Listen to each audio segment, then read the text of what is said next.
Hello, everybody. Welcome to Out of the Box Church Podcast. I'm Pastor Dustin. I have a special guest with me. This is Chase Allred. How are you, sir? Doing well. Hello, hello. Good. Hey, Chase is an elder here at the church, and he's also in charge of our fireworks stand, everything that's been going on here.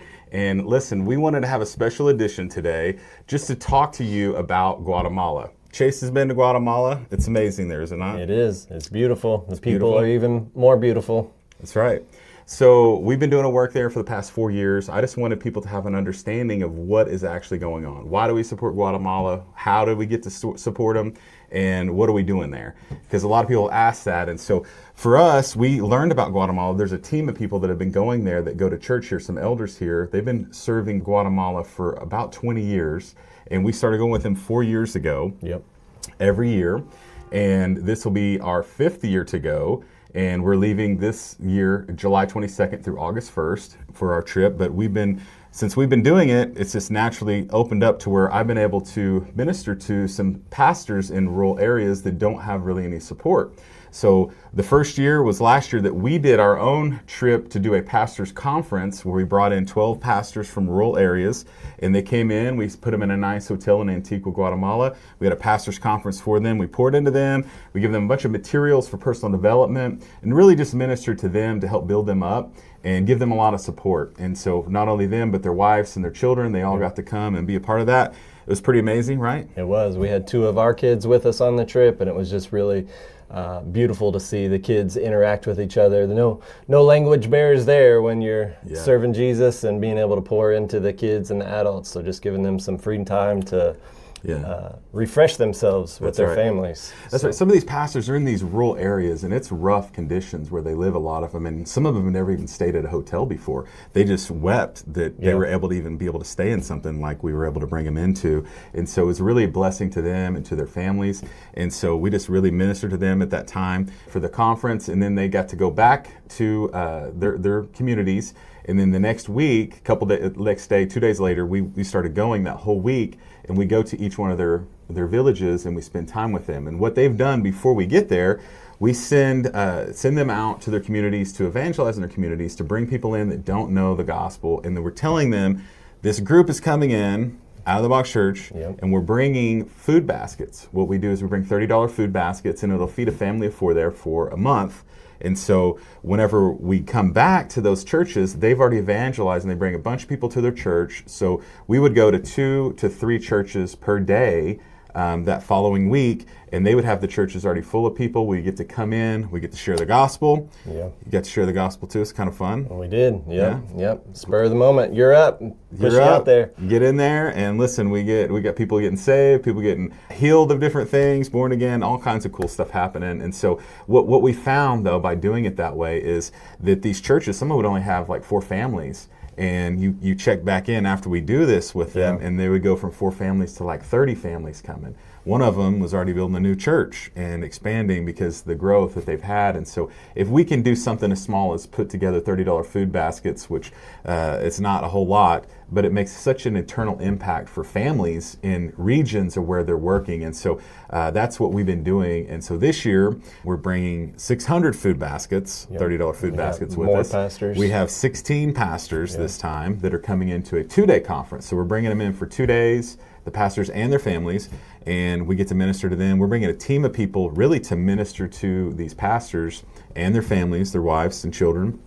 And I have just literally a huge bag full of personal development materials from books and materials and things to help them just grow in their faith as well and bless them. And we give the church an offering, we give the pastors an offering and help them get there to and from. And really just, it's no expense to them, and we just really bless them because they're the ones that are staying there continuing to do a work.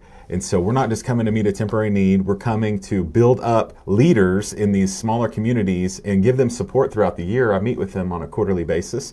Zoom and really just keep pouring into them. And then that way these these men of God are continuing the work while we're gone, and they're continuing to grow the kingdom, and so they got some support now, and it's been a blessing to them. But talk about some of these villages, man. I mean, we're some rural areas, and you've been all over it too. And it's not something where you're just packed into a neighborhood. I mean, you're talking about they're traveling miles up and down some terrain to wash clothes. I mean, it's some areas where there's no electricity or no water, and so they're having to move and gather. We had one lady that was 2 kids on her hip, and she had this 40-pound bag of food baskets that take it back to her little hut that she had. We had a pastor that was needing new kid space. They showed us a little tin can roof that had holes in it and dirt floors. So we were able to minister to her and bring in some pillars and more structural we sound. rebuilt that children's church. We put an actual metal framed roof and walls and actually concrete, so they're not in the mud and stuff for children's church. And they had like 20-something kids or 30 kids packed in there in that little deal. So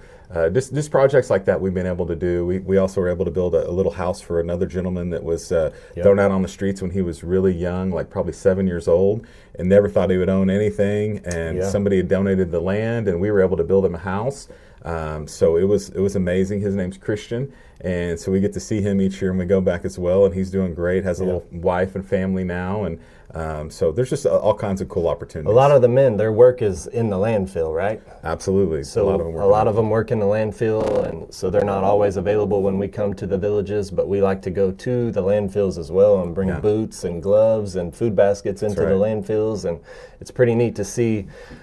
The smell's kind of rough, but if we can, more kind of rough. It's brutal. If we can get over ourselves and stick through it, I mean, it's beautiful. I mean, the first couple of years, they had their hands behind their back. They didn't want anything to do with you touching them, or really, really shameful. And as we've been able to go repetitive each year, they're hugging us. You know, it's beautiful to see just the joy come back in their eyes. Oh yeah.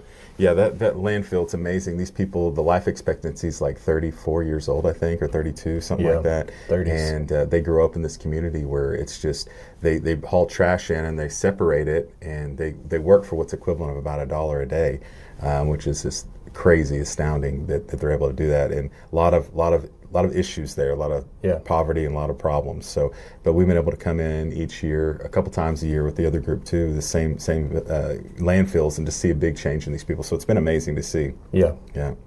So this year, that's what we're supporting. So I wanted people to have an understanding of what we do, why we do it.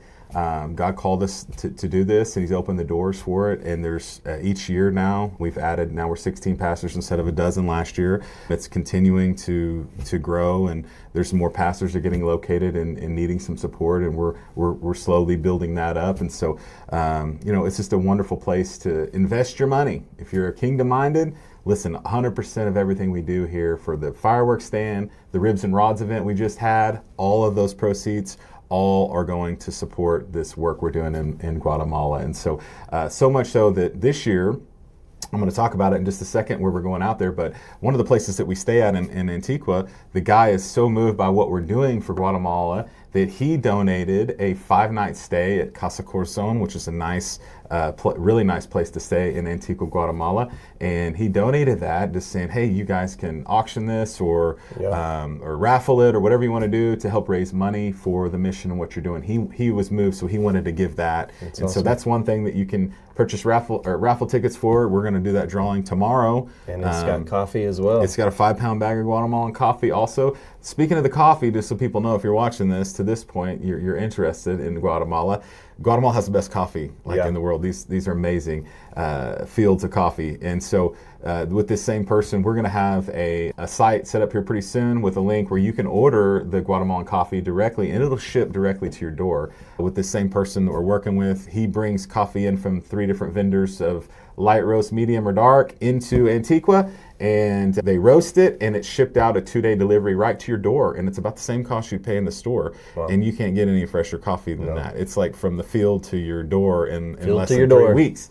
And what's going to be great about that is a few dollars of every bag that gets purchased is going to come to this fund that's going to help support the food baskets and everything that we're doing. So if you want some great coffee, be looking for those posts coming up too very soon. So anyway, that's just a summary. Is there anything else you want to share about Guatemala?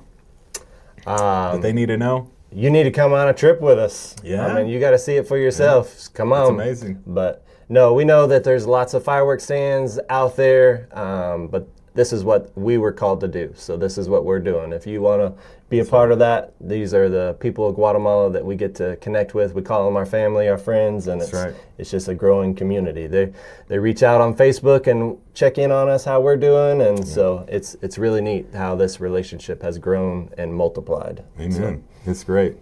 Well, hey, thanks you guys for watching. Stay tuned for just a few more minutes. I'm going to be headed out there to the fireworks stand because I want you guys to know what we're doing, what the raffles are, and I'm going to be at the fireworks show tonight. We're going to have a booth at the Blanchard Fireworks Big Show from 6 to 10. We'll have a booth up there so you can come get your tickets if you want to enter in for that 5-night stay, or if you want to enter in for a huge $1,000 big-in that we're raffling as well. Family pack. We're going to go out there and show you those right now. But thanks for watching. We love you guys. God bless. See ya. All right, so listen, this is the biggin. It's $1,000 huge fireworks that we're giving away raffle, okay? So you can get 3 tickets for $20, 1 for $10, or 3 for $20. They're right here. Here's our little jar of it right here. You can check it out. See right here, come on in. That's how many we've got so far. We're gonna be selling them tonight at the Blanchard Fireworks stand. And then here is our other one we talked about. This is our Casa Corazon. It's 5-night stay at Casa Corazon and a 5-pound bag of coffee. This is going to be mailed to your house at the end of next week, whoever the winner is. And then you get a $20 ticket in this, and here's our tickets for that, the little blue tickets. So these are both the raffles are going to be drawn tomorrow, July 4th at 5 p.m. So we want you guys to get entered in. So come by and see us here at the fireworks stand. You can see everything we got. Give them a run by real quick there. Say hi, everybody. Hello. You're gonna have to do that part. We got her attention.